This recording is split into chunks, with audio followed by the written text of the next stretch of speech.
Empecemos hablando de la comunicación no verbal. ¿Qué es la comunicación no verbal? Para David Matsumoto, un reconocido experto en el campo de la comunicación no verbal, el lenguaje gestual y las emociones, la comunicación no verbal se define como cualquier forma de transmitir un mensaje sin palabras. Se ha estimado que entre un 60 y un 70% de lo que comunicamos lo hacemos mediante el lenguaje no verbal. Ahora veamos la importancia de la comunicación no verbal. Para Matsumoto, comprender qué es la comunicación no verbal y cómo usarla es esencial, ya que nos permitirá crear entornos educativos que favorezcan el aprendizaje. Por ello es muy importante la comunicación no verbal, ya que nos garantiza mayor comunicación brindando diferentes tipos de mensajes con tan solo algunos gestos o señas. Ahora veamos las características que tiene la comunicación no verbal. Primero, mantiene una relación con la comunicación verbal, pues suelen emplearse juntas. Segundo, los sistemas de comunicación no verbal varían según el contexto. Tercero, generalmente cumple mayor número de funciones que el verbal, pues lo acompaña, completa, modifica o sustituye en ocasiones. Cuarto, en muchas ocasiones actúa como reguladora del proceso de comunicación, contribuyendo a ampliar o reducir el significado del mensaje. Y por último, posibilita la retroalimentación inmediata. Gracias.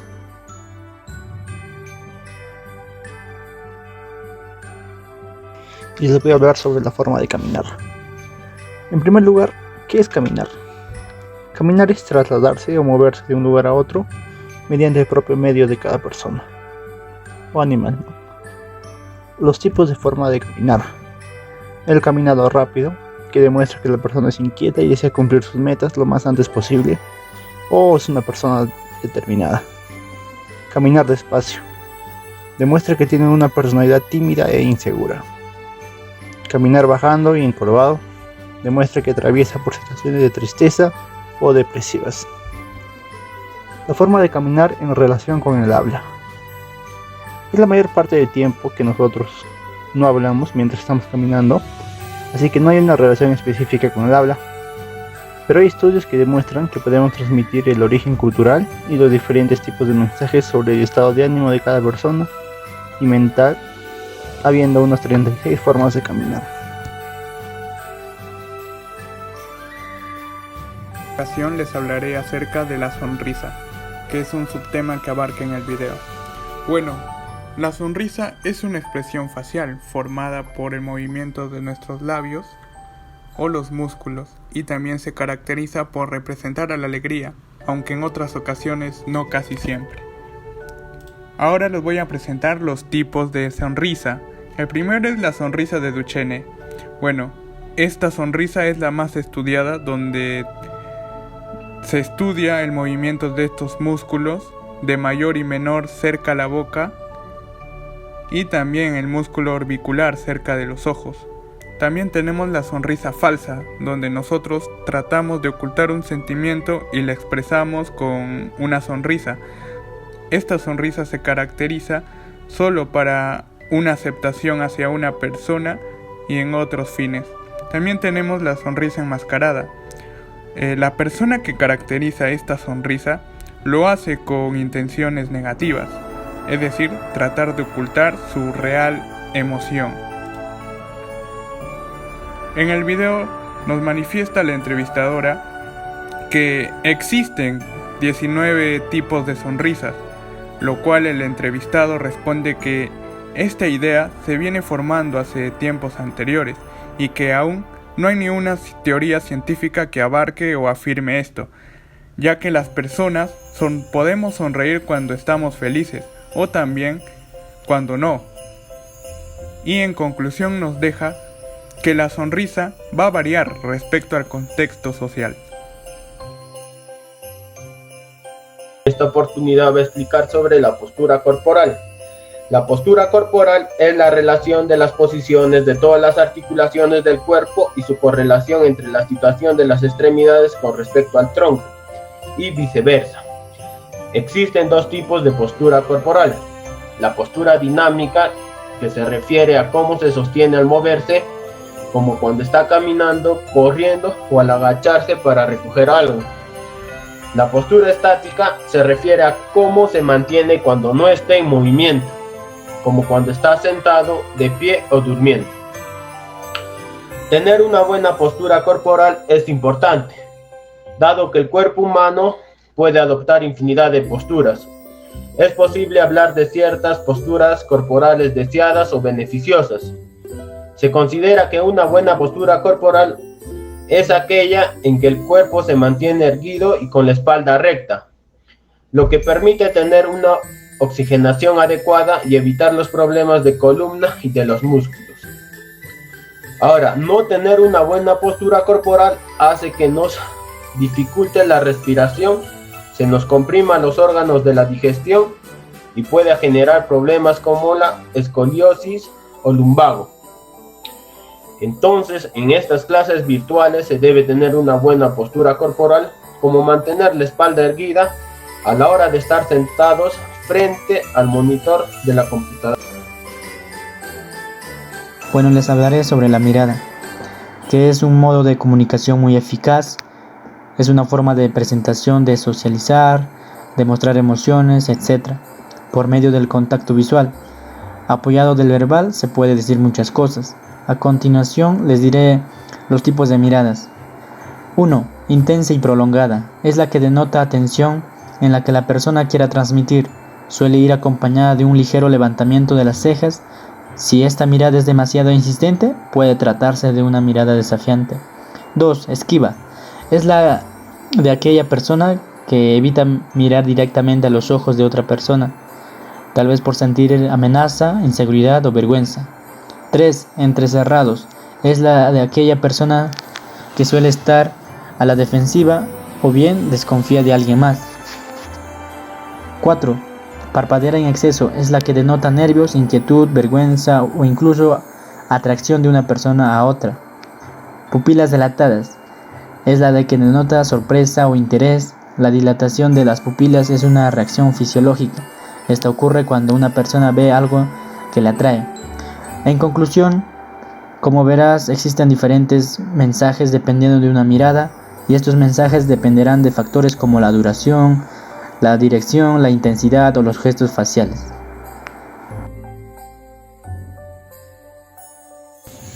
A partir del minuto 20 del video aproximadamente hace mención sobre lo que es el sistema de codificación facial. Explica que es un procedimiento de investigación que pueden utilizar los investigadores para medir cualquier comportamiento facial. Esto arroja todos los tipos de movimientos que puede hacer la cara y que su apariencia cambia de acuerdo a la emoción. Registra todos los cambios con exactitud, cambios como la intensidad y la simetría del rostro. Bueno, entre algunos datos curiosos acerca de este sistema tenemos que el fax detecta una sonrisa verdadera o falsa. Puede registrar si tu sonrisa es deshonesta y voluntaria o si tu sonrisa es deshonesta e involuntaria. También uno de los datos es que Ekman propuso 6 emociones que son usadas en el fax.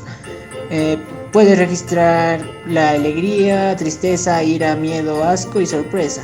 También se consideran emociones secundarias que vienen a ser la vergüenza, el orgullo y la culpa. Otro dato es que se encuentran porcentajes diferentes de una emoción en cada cara. Entonces concluimos así que expresamos un conjunto de emociones y no solo una. Y lo mismo ocurre en nuestro cerebro. Para entender un poco más acerca del FAQ, pues les voy a presentar aquí un pequeño video.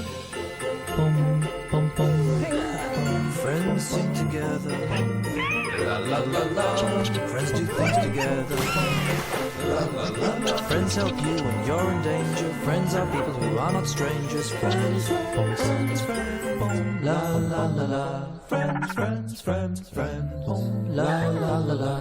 Friends. Fall in love with the outside. Marmot. Llegado a este punto surgen las siguientes preguntas. ¿Es posible ocultar nuestras emociones? ¿Nuestro cuerpo dice la verdad aunque intentemos ocultar nuestras emociones? Para responder esto, es oportuno recordar lo que significa una emoción.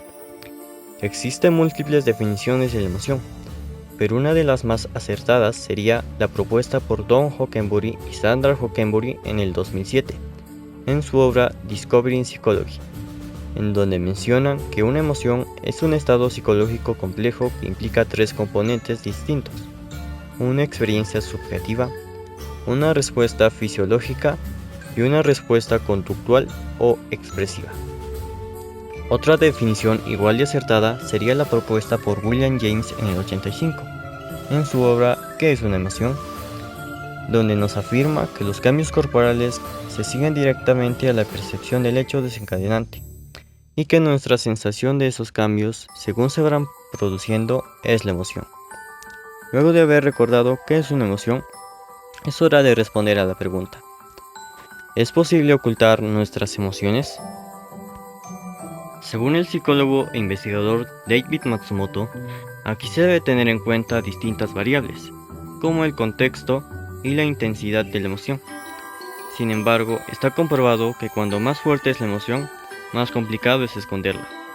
Incluso cuando se quiere esconderla, poco a poco se van a filtrar pequeñas muestras de la emoción original, justo antes de que la sonrisa lo enmascare todo. Pero esta sonrisa no sería auténtica, sino que sería una expresión totalmente inexpresiva, o lo que también se llama cara de póker. Como vemos, aunque queramos ocultar nuestras emociones, siempre habrá pistas de que evidencien la verdadera emoción. Es por ello que cabe preguntarse si nuestro cuerpo podría ser capaz de ocultar estas emociones.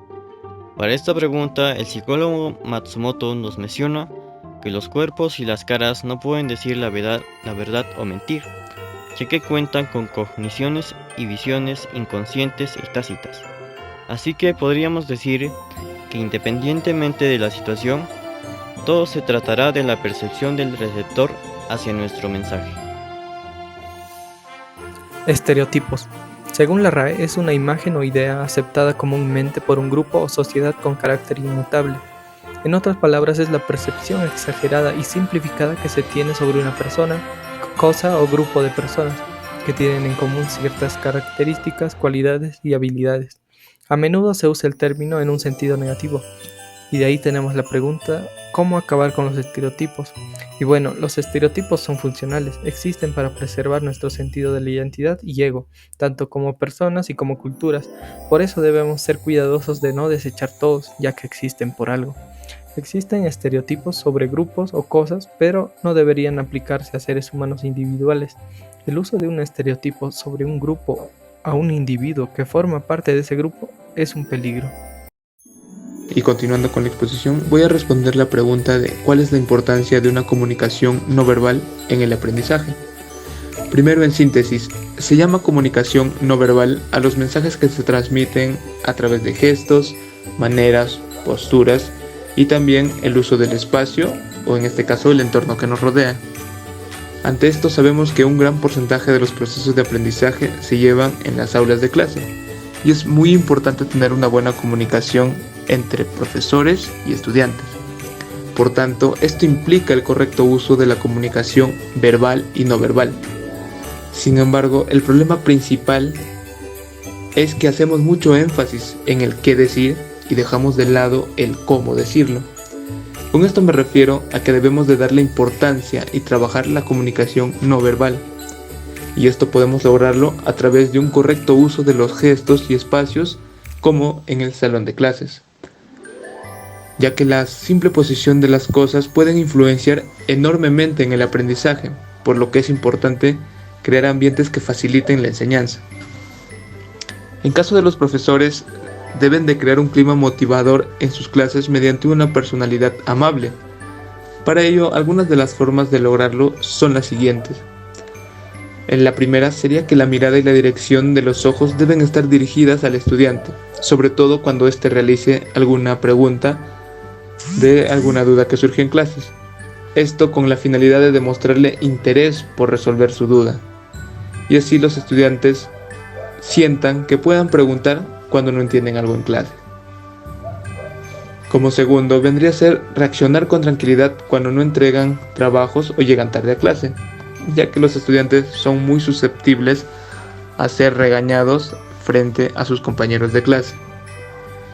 Y esto tiene que ver enormemente con un control en la expresión facial, la mirada, la sonrisa y el volumen de voz cuando se presenten situaciones desagradables en el aula. Por tanto, los docentes no deben de preocuparse solamente en el contenido teórico de sus clases, sino también en la forma de expresarlos. Ahora voy a responder la pregunta de ¿qué consejo se le daría a los padres para que enseñen a sus hijos a comunicar sus emociones? Primero, sabemos que actualmente en nuestra sociedad expresar emociones representa un enorme reto, sobre todo en los varones, ya que fueron o fuimos criados con ideas tontas como el hecho de que el hombre no llora. Ante esto, resulta evidente que el principal responsable es la familia, pues es el primer agente socializador. Pero entonces, ¿cómo pueden enseñar a sus hijos a comunicar sus emociones? Primero, como ya mencioné en la pregunta anterior, es importante estructurar bien los espacios. En este caso, estructurar bien las casas, en todo lo que se pueda. Pues así como los niños necesitan un ambiente donde estudiar, también necesitan un ambiente de privacidad y otro donde se sientan seguros. Y es aquí donde la personalidad de los padres tiene un mayor impacto, ya que los niños no aprenden no solo con lo que les dices o enseñas, sino de lo que ellos ven que tú haces. Por lo que el mayor consejo que se le daría a los padres es trabajar primero en sus formas de comunicación no verbal, como por ejemplo grabarse a sí mismos en diferentes situaciones en las que se relacionen con sus hijos, para que puedan modificar sus gestos, posturas, tono de voz, entre otros, de tal forma que se logre una comunicación asertiva.